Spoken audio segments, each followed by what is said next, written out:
Coach Pathon, 7th game in the books here. Tell me real quick your thoughts on the receivers' performance in their big game over in Nevada. Obviously you take a look at Andre Davis's numbers, 12 for 194, productive day. Terrence Mitchell had a potential for a monster game, but he steps out of bounds twice. You look at Chris Dunkley coming on now. He's been contributing a couple plays here and there in the last 2 games. So it's exciting to see them come along, but when you actually watch the film from a coach's standpoint and a player standpoint, and we know this, we got a long ways to go, which is encouraging at the same time because it's a young group.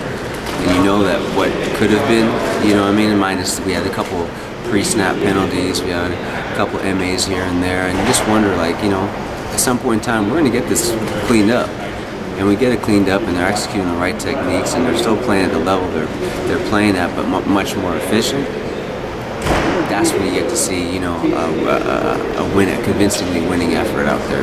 It seems consistently, because what we're fighting for essentially is consistency. Right. It seems like you guys hit a couple of those nice big plays. One to Dunkley, a couple of. Actually, Dunkley almost had 2 actually in there. I know. So you're getting some of those bigger plays in there. It seems like some of the intermediate ones aren't coming as easily. Is that one of the things that you're talking about, trying to look for? No. It's not necessarily the intermediate ones. It's just a matter of working out our chemistry and timing. Sometimes the quarterback's getting pressure. He has to move out the pocket, adjust things a little bit. So, overall as an offense, we just need to fight for consistency as far as, executing the plays when we have them out there. As he comes along in this process and working with them, I think the one thing that really stands out to me is just if he can learn to play at a high level on a down-to-down basis, his potential is whatever he wants it to be. Because he has that big play capability as well as turning a quick out into a 40-yard gain, making a game-winning touchdown. It's just the in-between stuff that we're fighting for every day in practice. And you know what? Week in and week out, day by day, he's taking the coaching and he understands that what it needs to be, and he's fighting to get there. He'll get there one day. Like you said earlier, Terrence Mitchell almost could have had a monster day, but twice stepped out of bounds. What do you say to him when those type of things? Or when you look at the one deep ball he did catch, technique. He widened out a little bit too much. He got pushed out, got pinned to the sideline, and unfortunately he stepped out of bounds. Great effort. Just let's direct that effort into executing the right technique. Amazing play. He dices up 2 defenders on the sideline there, makes a break, shifts from first into 6th gear, and he just steps out of bounds by inches. It's just one of those days, I suppose. But I'm not worried about Terrence. Terrence is one of those kids who goes out there. He loves the game. He's passionate about the game. It's just a matter of getting him technique down as far as just refining his talents. But we're every day seeing little glimpses here and there, little victories as far as from a coach's standpoint. But I'm excited for him. He's one of those players that can, like Andre, can turn one play and take over a game. Right. Now Chris Dunkley had his first catch, first touchdown, almost had 2. Is it what are you seeing at him as he's starting to get him involved into the offense? The biggest thing with Chris and his development has been his confidence and understanding of the playbook. As a receiver, if you're unsure of what your responsibilities out there, especially in a high tempo offense like us, you can drown out there. Right. You really can. And so I think what you're seeing from Chris Dunkley now is someone who's gaining more confidence in his abilities, gaining more confidence in his understanding of the playbook, and conceptualize stuff, and he's able to go out there and start playing with his talents again. And he's getting back to the Chris Dunkley that everyone around this region knows of because of this he's a big time recruit coming out of high school, and I believe he's starting to climb that ladder to getting back up there. How tough is it to lose Sterling Griffin for the season now? It's same reason you love this game, the same reason you hate it. Football gives you so much, but it also sometimes takes so much away from you. And it hurts a lot. It hurts to see that it's taken away from someone like that because Sterling's just a great kid. I mean, you know, consummate collegiate pro, I guess you could say, as far as his work habits. He just had a great training camp. You know, building into having another productive season this year as far as expectations. You know, you can kind of project how a player's playing, and then this happens, and you know, knowing the type of kid he is, though, he'll bounce back from this. Now, with his injury, I mean, so we already talked about the Terrence Mitchells and Chris Dunkley's getting going. The next level receivers may have to step up. Like, is it going to be DeVar Montgomery, the freshman, or Deontay Welch? Are those guys going to have to now? Yeah, you know what? We're putting both those guys in the mix. You know, fortunate injuries do happen, but you know, our motto is next man up. You know, I mean, you got to be ready. You got to be focused. You got to be willing to execute and play at the same level the guy in front of you was, if not better. And you know, when things like this happen, it's an opportunity for those guys to step up.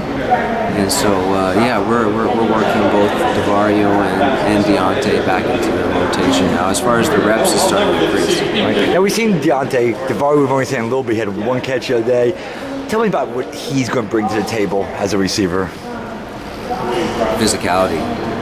I mean, you know, in working with him in training camp and just watching him, the way he plays, the way he moves, the way he sinks his hips, drives out of his brakes, comes back to the ball, attacks the ball, great hands, great extension, and just a beast off the press. I mean, I beg someone to press him because he'll maul him.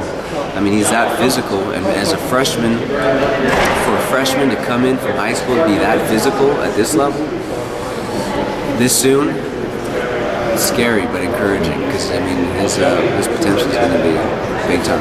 Now, with his physicality, to go with his size and jumping ability, does that make it a little bit easier for a guy like B.J. Daniels to find him in traffic or on the field? Big receivers always have that way of, you know, of helping the quarterback identify where he's at in the field. I think sometimes, you know, if you have a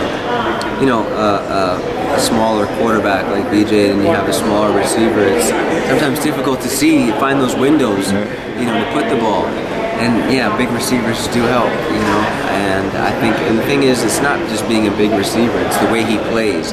His range, as far as catching the ball, is you could be a big receiver, but if you constantly catch the ball on your body, it makes you smaller. But with DeVario, his extension of his hands and his ability to catch the ball all around him makes him that much bigger of a target. I think DeVario will be fine. I think he'll do a great job for us. You know, Deontay's up in the mix as well. And, you know, it's just a very talented young group of receivers that I think are eager and hungry to contribute. But, you know, there's only one ball. What do you plan on the challenges for Rutgers defense and secondary? I mean, they got two senior DBs on one side. They got another potential, well, he was a second team all Big East on the other side. The safeties have done an excellent job for him. The linebacker, number 20, Khalid, something like that. Khalid, amazing player. You know, Big East Defensive Player of the Year last year. It's just challenging, and these are well coached group of guys that play well together. They're disciplined, and they do a fantastic job out there. It's going to be the biggest challenge for us this year, that's for sure. And you know, we had some execution issues that occurred last game, and we're hoping to get that cleaned up. But it's going to be a challenge. You know, Rutgers is always a battle. I mean, this is not going to be a walk in the park. It's going to be a battle to the very end. I mean, with you guys' one-game mentality, is the season starting like this Thursday now for you guys in a sense? Yeah, I'm week to week. I mean, I don't even know who we got the week after this. I've always been that way. I've always just focused on the here and now, and you know who we have this week, and put all our energy and attention to that. And this is a big, I mean, you know, conference game. It's a big one. It's a big one. I know the guys are excited to compete and go out there and have a hell of a game. Also, it's a Thursday night game, national TV. You guys will be the only show in town. Right. So. I mean, yeah. I mean, that's always great for the program. Great exposure for what we're doing here. You know, you just would like to go and represent the school as best you can, and go out there and fight to the very end. Excellent.